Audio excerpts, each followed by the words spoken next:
तो मैं भारत सरकार को धन्यवाद देना चाहता हूं कि उन्होंने अपना वादा 15 दिन के ही पहले निभा दिया। दीपावली का जो गिफ्ट है उन्होंने दीपावली के 2 महीने पहले दे दिया। बहुत बहुत थैंक्स।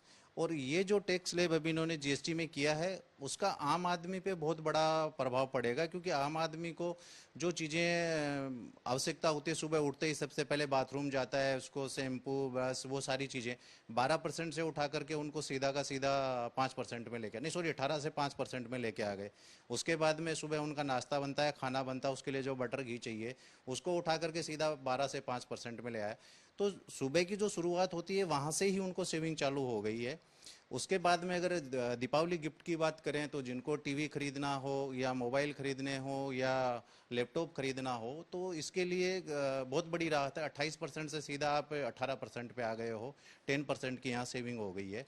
दूसरा, अगर एक बिजनेसमैन के रूप में समझे तो आपके दो ही स्लेब अभी छोड़े हैं, एक 5 और एक 18।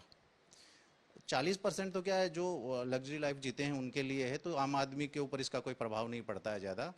दूसरी भी बहुत सारी चीज़ें हैं, किसानों के लिए जो ट्रैक्टर है उनके ऊपर जो जीएसटी का स्लेब है उसको कम कर दिया गया है। उसके बाद में अगर देखने जाएं स्टूडेंट बुक्स, जो उनकी बुक्स हैं, नोटबुक हैं, उनके ऊपर टैक्स स्लेब को कम कर दिया गया है। तो ये सरकार ने बहुत ही सोच समझ करके इस देश की आम जनता के लिए, मिडिल क्लास के लिए, यानी जो बोलते हैं कि आज तक कोई मिडिल क्लास के लिए सोच नहीं रहा था, तो पहली बार सरकार ने ये टैक्स स्लेब को कम करके मिडिल क्लास के लिए कुछ किया है।